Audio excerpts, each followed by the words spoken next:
Saya rasa tidak ada orang Islam yang melarang orang lain beribadah. Tidak ada. Nah, teman-teman sudah tahu kan, kalau MUI ini mereka ada di belakang para intoleran, ya, para pengusir ibadah umat Kristiani, para kelompok-kelompok umat Islam yang biadab itu, ya. Masa ia menganggap kejadian di Cidahu itu, ya, itu bukan aksi tapi reaksi, ya, karena umat agama tertentu melanggar SKB 2 Menteri, maka itulah respon kelompok agama Islam biadab itu. Wow, ini sangat berbahaya sekali, saudara, ya.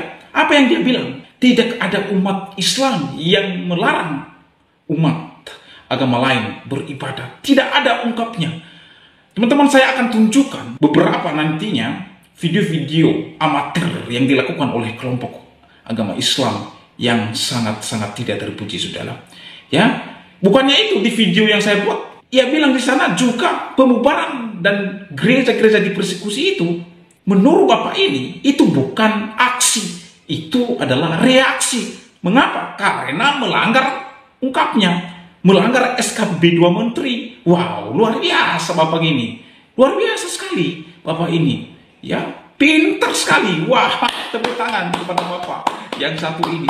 Sekali lagi, saya tantang Bapak untuk turun di lapangan. Mari kita akan cek, ya, apakah masjid, musola ada izin? Ya, berani nggak Bapak turun di lapangan? Berani tidak?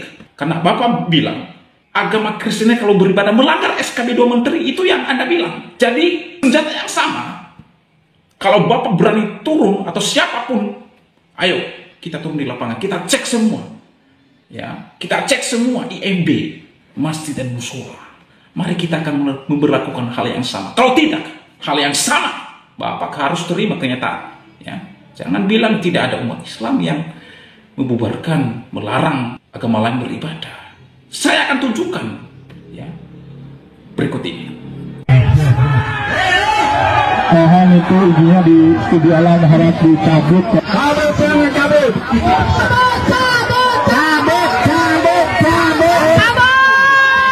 Dari Sukabumi ke Depok, memang luar biasa warganya Kang Deddy ini. Luar biasa intoleran. Padahal gereja Batakaro Protestan ini sudah lengkap izin-izinnya loh. IMB ada, izin RT, RW, lurah, camat, lengkap. Tapi ditolak juga. Bahkan warga nuntut agar IMB-nya dicabut. Ada. Ini realita bangsa kita. Sebagian bangsa kita di Indonesia bagian barat memang masih primitif dan terbelakang. Mau gimana lagi, emang otaknya primitif. Tapi yang tidak bisa diterima adalah Pemkot Depok yang minta pembangunan gereja dihentikan sementara. Izin-izinnya lengkap kok mereka yang harus ngalah. Berarti negara kalah dong sama warga primitif. Justru negara harusnya hadir, berikan perlindungan pada gereja, jaga kebebasan ibadah umat GBKP dari gangguan. Buat apa rakyat bayar pajak untuk gaji aparat kalau tidak bisa melindungi? Terbalik pisan ya Pemkot Depok teh. Kudu ditetar ku Kang Deddy ya mah.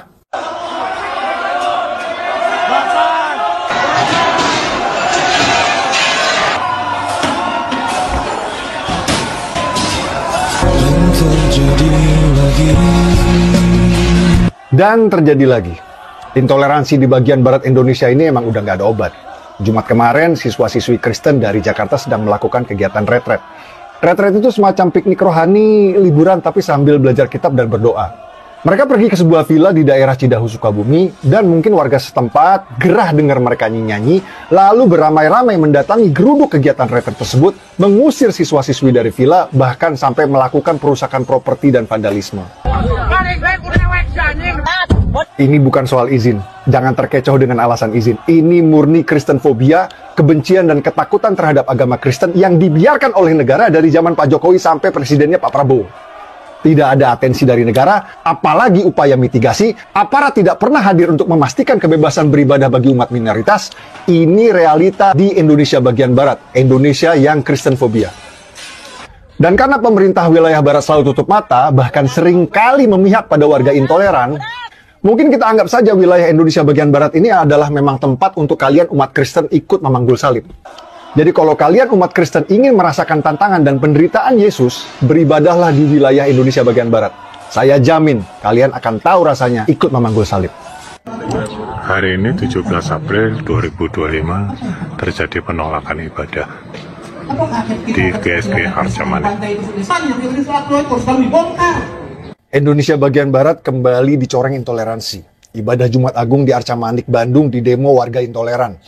Dengan jurus lama permasalahkan izin atau peruntukan gedung. Padahal intinya ya intoleran, anti terhadap agama Kristen, kuping sakit dengar umat Kristen nyanyi-nyanyi. Kalau nggak intolerannya tidak akan sampai kumpulkan warga geruduk ibadah nuntut agar ibadah dibubarkan. Untungnya bapak-bapak aparat gercep datang ke lokasi lakukan barikade sehingga warga intoleran tidak bisa mendekat dan misa Jumat Agung pun bisa berlangsung aman. Apresiasi sebesar-besarnya untuk jajaran Polda Bandung, Polres Bandung, dan Polsek Arca Manik. Terima kasih Pak sudah hadir menjaga hak kebebasan ibadah umat minoritas. Bravo Polri! Ingatkan Anda kepada penduduk lokal 100% lalu Anda mau menginjak-injak dengan Anda memasukkan gereja di Wakatobi. Kami memiliki data jumlah kalian berapa di setiap instansi vertikal. Sehingga Anda berbicara soal aturan sudah pasti tidak mungkin itu tercapai, saudara-saudara. Gereja sudah ada izin pun mereka para intoleransi manusia biadab ini mereka membubarkan, mereka mengusir, mereka demo, ya. Padahal izin pembangunan ibadah gereja tersebut sudah dikantong dan sudah ada. Apakah itu reaksi Pak MUI? Bukankah itu aksi? Oleh karenanya mari kita akan melihat narasi-narasi Bapak MUI terkait dengan hal ini. Kan begini ya, di RT itu ada sebuah pengumuman tamu, ya kalau masuk ke RT itu harus lapor kan gitu ya? Iya. Jadi sebelum terjadi masalah, ya mereka lapor dulu gitu. Ya kalau udah lapor, tentu akan diketahui apa yang akan mereka lakukan. Sehingga segala hal yang mungkin terjadi yang tidak kita inginkan bisa diminimalisir. Kalau kesan saya, mereka nggak lapor. Gitu, sehingga akhirnya tidak bisa lakukan tindakan preventif. Lapor. Ya, sebelum terjadi masalah kan kalau seandainya ada perbedaan kan diselesaikan dulu kan gitu ya. Nah, cuma kan mereka lakukan itu, mereka langsung aja tiba-tiba beribadah bersama-sama gitu kan ya. Saya rasa tidak ada orang Islam yang melarang orang lain beribadah, tidak ada. Cuma kalau seandainya mereka beribadah bersama-sama di suatu tempat, nah itu memang perlu dibicarakan. Tidak hanya orang Islam itu, orang non-Islam pun juga membicarakan. Itu orang di Bali ya. Masa di hari Nyepi saya tidak boleh berjalan? Jangankan saya, pesawat pun tidak boleh mendarat kan gitu ya. Itu makanya kita harus meyakini, memahami keyakinan orang gitu kan, dan orang pun juga harus memahami keyakinan. Itu yang kita harapkan supaya tumbuh. Apa yang langkah-langkah yang harus kita tempuh di antaranya? Ya lapor gitu, beritahu gitu kan. Dan kalau saya dilapor dan diberitahu, saya rasa bisa diminimalisir masalah. Kalau nggak dilapor dan diberitahu ya bisa tensinya meningkat itu. Dan tidak hanya orang Islam itu. Saya ber-WA dengan kawan-kawan dari NTT, dari Sulawesi Utara, dari Papua. Ya mereka juga mengalami hal yang sama juga gitu, diintimidasi, didiskriminasi juga oleh orang non-Islam itu. Cuma bedanya begini Pak Akbar. Ya.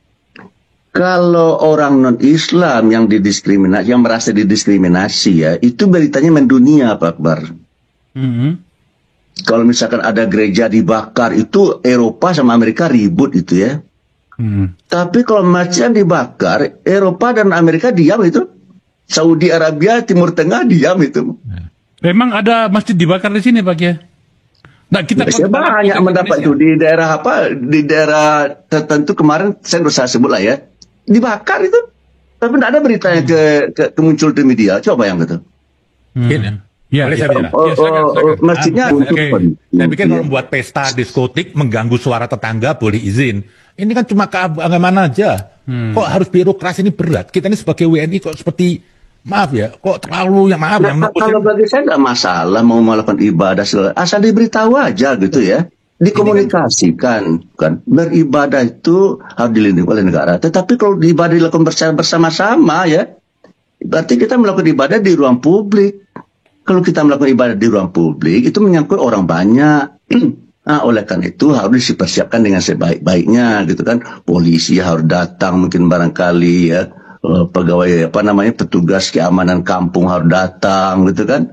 Sehingga kita lihat kalau bisa ya mereka beribadah dikawal oleh agama lain kan begitu, karena kalau udah ada understanding, kalau udah ada pengertian kan.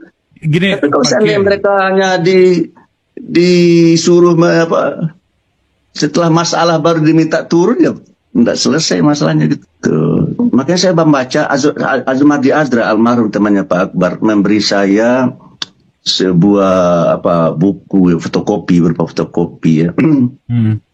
Buku itu meneliti tentang mengapa ada tindakan radikalisme yang dilakukan oleh umat Islam terhadap agama lain. Oke.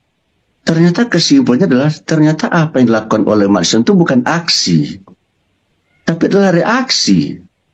Itu yang meneliti bukan umat Islam, itu orang di Australia meneliti. Jadi kekerasan-kekerasan dilakukan oleh umat Islam itu adalah respon terhadap tindakan aksi yang dilakukan oleh pihak lain. Apa di antara aksi yang mereka lakukan? Melanggar SKB 2 Menteri misalkan, contoh begini Pak Akbar ya. Nah, cuma kalau kita bicara tentang kemiskinan keterbelakangan di negeri ini kan juga terjadi ketidakadilan nih kan. Suku tertentu majunya luar biasa, hidup nikmatnya luar biasa, sementara yang lain-lain bagaimana? Dan ini juga memicu Pak, agama tertentu banyak dihuni oleh orang-orang yang sangat-sangat mendapat fasilitas dari negara, kan bisa kecemburuan juga itu. Oleh karena itu bagi saya ya tolonglah pemerintah ya berbuat fair ya, memberikan kesempatan yang sama ya. Ini ada ayat nih Pak Habib, Kailadulatan bainal agniya, harta itu jangan hanya berputar di sekitar orang. Di negeri kita kan terjadi kayak begitu ya. Jadi saya melihat ya kalau ada rasa ketakutan kepada agama non-Islam itu ada hubungan dengan kekuatan ekonomi yang mereka miliki. Itu bagus itu. Tuh, jadi oleh karena itu bagi saya ya, bagi terciptanya sebuah keseimbangan di negeri ini, kalau bisa pemerintah jangan hanya memfasilitasi ras-ras tertentu dan agama-agama tertentu saja di negeri ini. Berilah kesempatan kepada semua pihak gitu, supaya supaya semuanya merasa nikmat, merasa nyaman hidup di negeri ini. Tuh, oleh karena itu bagi saya ya pemerintah harus ada affirmative action juga ya. Maaf ini ya. Yang namanya penduduk asli terlepas agamanya apa gitu ya, di negeri ini kan hidupnya masih masih bermasalah lah gitu. Sementara yang tidak penduduk asli hidupnya menurut saya sebagian besar ya sudah luar biasa. Orang terkaya di negeri ini, coba Bang Pur bayangkan hari ini saya lihat dari 10 orang terkaya di negeri ini tidak ada satupun penduduk asli, coba bayangkan. Itu bagaimana? Apa tidak menimbulkan kecemburuan itu? Makanya bagi saya ya ini kalau kayak begini terus ya, kalau diserahkan penyelesaian masalah kepada mekanisme pasar ya, maka yang akan menang adalah yang punya kapital gitu. Oleh karena itu bagi saya persoalan ekonomi tidak bisa diserahkan kepada masyarakat sepenuhnya. Negara harus berperan. Habib mengatakan tadi harus negara hadir lah ya dalam menyelesaikan masalah-masalah yang kita hadapin, baik dalam masalah sosial, hukum, ekonomi, politik gitu. Dan juga masalah hukum ini menurut saya ya, hukum ini kan dibuat oleh para politisi dan termasuk salah satu politisi itu adalah Bang Akbar kan. Yang membuat, dan itu kan bias itu kepada kepentingan pemilik kapital di negeri ini. Tidak berpihak kepada penduduk asli itu. Jadi oleh karena itu menurut saya ya kembalikan undang-undang dan peraturan yang ini pada konstitusi, amanat konstitusi. Itu jangan dikuasai oleh segelintir orang, tapi sebesar-besar kemakmuran rakyat itu harus kita ciptakan gitu. Makasih Pak Kiai. Aktivis media sosial Permadi Arya alias Abu Janda mengkritik Menteri Agama Nasaruddin Umar. Gara-garanya, Menak tak sepatah kata pun melontarkan statement terkait kasus intoleransi yang terjadi di Cidahu, Sukabumi. Menteri Agama kayaknya lagi tidur pulas, ucap Abu Janda menjawab pertanyaan seorang wartawan. Setelah wartawan itu bertanya, kenapa Menteri Agama nggak ada komentar soal intoleransi? Menurut Abu Janda, kasus intoleransi agama ini sebenarnya ranah Menteri Agama. Karena itu seharusnya dia hadir sebagai mediator, regulator, dan penengah. Kasus di Sukabumi adalah gesekan antar umat beragama, antara umat Islam dan Kristen. Seharusnya Menteri Agama yang paling bertanggung jawab untuk jadi mediator, ucap Abu Janda. Tapi itu nggak dilakuin sama sekali, malah yang kita lihat hadir adalah Kementerian Hak Asasi Manusia, tambahnya. Pak Nasaruddin masih tidur pulas, mungkin belum bangun, sindirnya lagi. Pernyataan Abu Janda ini viral dan dapat banyak dukungan dari netizen.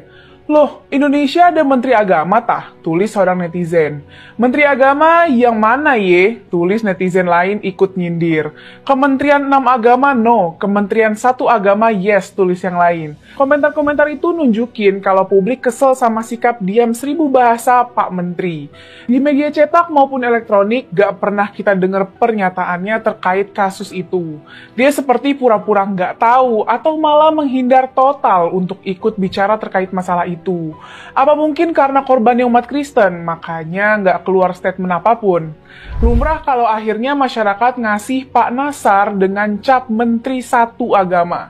Julukan itu bukan asal jeplak, tapi muncul karena banyak jejak ucapan kebijakan sama gestur beliau yang kelihatan condong ke satu agama tertentu aja. Contohnya pada Desember 2024, Pak Menteri pernah bilang di kawasan elit Jakarta dari Sudirman sampai Pantai Indah Kapuk gak ada masjid megah yang berdiri. Pernyataan itu diprotes banyak pihak karena kesannya terlalu fokus urus pembangunan masjid, padahal umat agama lain juga punya hak atas fasilitas ibadah. Komentar kayak gitu dianggap kurang sensitif sama realitas pluralisme di Indonesia. Selain itu, tiap pidato beliau selalu nyerempet soal penguatan fungsi masjid. Dia juga sering menegaskan peran umat Islam sebagai mayoritas dalam pembangunan bangsa. Akhirnya publik lihat prioritas kebijakan beliau berat sebelah dan jarang banget denger program nyata buat pembinaan lintas agama. Ini bikin kepercayaan publik makin turun, apalagi kalau pas ada konflik lintas agama malah ngilang. Ini sangat disayangkan sekali. Padahal publik semula berharap banyak kepada Pak Nassar. Sebelum menjawab sebagai menteri, Pak Nassar dikenal sebagai sosok yang pluralis dan penuh toleransi. Masih ingat dalam ingatan kita, Pak Nassar dengan terbuka menerima dan mengajak Paus Fransiskus datang ke Masjid Istiqlal. Bahkan saat itu dia sampai mencium kening Paus Fransiskus. Dalam berbagai kesempatan sebelum jadi menteri, dia sering menyampaikan gagasan tentang pluralisme. Menurutnya pluralisme adalah modal penting bagi Indonesia bahkan untuk bersaing di kancah internasional. Saat sudah menjadi menteri, sikapnya seperti berubah. Gagasannya terkait pluralisme dan toleransi seperti hilang. Yuk Pak Menteri bangun dari tidurnya. Saya sudah melihat acara Edis TV, yaitu terkait dengan agama. Edis TV dalam sebuah TikTok yang dimana dia ngebahas tentang sebuah agama. Saya melihat itu karena adanya para tokoh-tokoh agama tertentu yang juga selalu mendiskreditkan atau mengatakan agama dari yang dianut oleh Edis TV itu adalah sesat, kafir, sehingga dia melakukan sebuah penjelasan. Namun, untuk sebuah negara kesatuan Republik Indonesia, negara Pancasila, ini kalau tidak segera disikapi oleh pemerintah, ini sangat bahaya menurut saya. Oleh karena itu, Bapak Presiden Republik Indonesia, Bapak Haji Prabowo Subianto, jangan sampai Bapak tidak segera perintahkan Menteri Agama, Badan Intelijen Negara, BNPT, Kapolri, untuk melihat semua ini terkait dengan intoleran yang dari dulu masih berkepanjangan, yaitu seolah-olah ada agama yang merasa dia paling benar di negeri ini. Saya minta semua kita Indonesia harus menyadari bahwa Presiden Prabowo Subianto menang bukan karena politik agama tertentu, tapi karena nasional, tapi karena negarawan, karena memang didukung oleh rakyat Indonesia, di mana ridha dari Tuhan Yang Maha Kuasa. Jadi saya minta kepada Bapak Presiden Republik Indonesia, di mana saya sekarang ini hendak pulang ke kediaman saya, karena seharian saya sudah bekerja. Di kantor ini berdatangan terus orang minta bantuan hukum, beda dengan agama saya, tapi saya bela terus. Saya minta Pak Presiden, supaya diperintahkan menteri yang terkait dengan agama, supaya betul-betul diselesaikan persoalan intoleran. Nggak boleh ada yang merasa dia paling hebat. Zaman raja-raja tidak ada intoleran. Zaman raja-raja, Raja Mataram, Raja Siliwangi, Raja Majapahit, nggak ada yang namanya intoleran. Damai semuanya. Ini udah jelas-jelas dibuat di Indonesia, negara hukum, negara Pancasila. Kok persoalan agama mulu? Ini diduga karena adanya guru-guru, pengajar-pengajar, penceramah-penceramah yang diduga ngebalelo. ya, dalam arti Lugalelo tidak menjelaskan tentang kepancasilaan. Ini tidak boleh, ya, diduga agama-agama tertentu. Ya, saya tidak bilang merek agama. Saya minta Indonesia harus luput dari sebuah persoalan intoleran. Demikian saya sampaikan dari tempat ini. Terima kasih. Nah teman-teman, itulah ocehan-ocehan Pak MUI terhadap kejadian persekusi rumah ibadah Kristen. Yang mengatakan kejadian persekusi rumah ibadah itu bukan aksi, namun reaksi atau respon kelompok umat Islam karena mereka melanggar SKB 2 Menteri. Wah, ya, memang Bapak ini luar biasa, luar biasa provokasinya, luar biasa penyesatannya. Seharusnya tokoh agama Islam ini memberikan edukasi, memberikan pencerahan kepada umatnya, tetapi malah seolah-olah yang mendukung aksi para intoleransi di bangsa ini. Ini kocak, teman-teman, kocak menuduh bahwa di NTT itu ya non-Kristen dipersekusi di sana katanya. Dari teman-teman NTT berkomentar di video yang saya buat, _Petronelara65 6585, ia berkomentar, di NTT mana yang orang non-muslim yang mengintimidasi orang muslim? Tolong kau sebutkan, ya, hai orang tua. Jangan suka buat berita bohong. Ini dari teman-teman NTT berkomentar, teman-teman, ya. Ya, dia tantang. Di NTT mana? Dia bilang, saya hidup di NTT tidak pernah melihat. Kami di NTT selalu hidup damai, apapun agamanya. Wah, ini kan kocak, teman-teman, ya. Nah, kemudian _Roseflower 7805 berkomentar, MUI membela pelaku kejahatan. Ya, dalam narasi-narasi yang dia bangun, seolah-olah ia membela para aksi intoleransi di bangsa ini. Sementara keadilan bagi anak-anak di bawah umur tidak ada, teman-teman. Ya, tidak ada. Di mana anak-anak di bawah umur yang mereka persekusi itu adalah korban, malah diabaikan. Bapak tua ini caranya berpikirnya kosong, ya.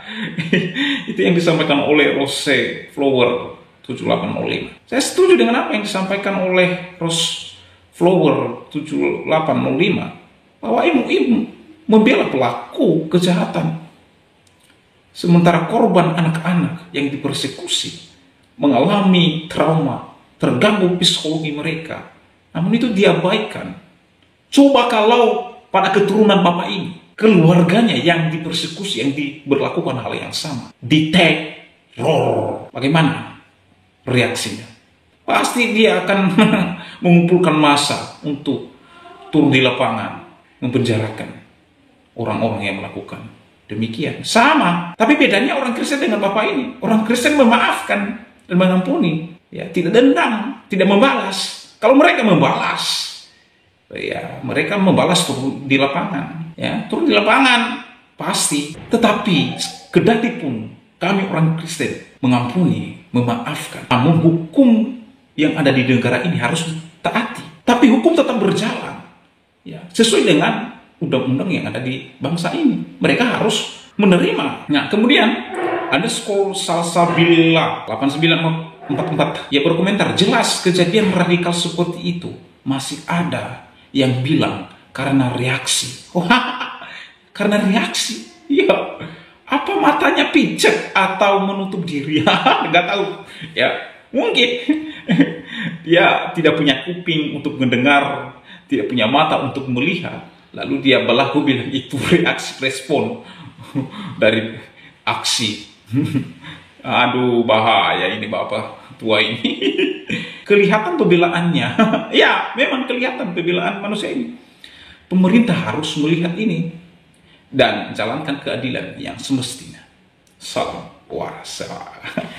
Dan teman-teman, viralkan video ini, silakan share kepada Bapak MUI. Kalau dia berani, saya akan datang. Kalau MUI berani turun di lapangan, kita cek and recheck izin rumah ibadah, masjid, dan musola. Kalau tidak ada, kita melakukan hal yang sama. Ya kan gitu kan? Ya, sesuai dengan apa yang disampaikan MUI. Kalau tidak ada IMB, maka mereka melanggar SKB nomor 3 seperti yang diperlakukan oleh di agama Kristen. Dibubarkan juga. Kan begitu, biar adil dong. Jangan hanya umat Kristen yang dipersekusi, ditanya IMB-nya, sementara agama Islam tidak ditanya. Itu kan kocak. Itu kan kocak. Kita berhak mempertanyakan. Ya, kalau mereka punya hak mempertanyakan IMB, gereja, dan rumah ibadah lain, kita juga memiliki hak yang sama mempertanyakan IMB, masjid dan musola. Kalau tidak ada, kita memperlakukan yang sama biar adil. Bubarkan. Kan gitu. Jadi kalau video saya kali ini, saya mau bertemu di video saya selanjutnya. Tuhan Yesus memberkati kita semua. Viralkan videonya.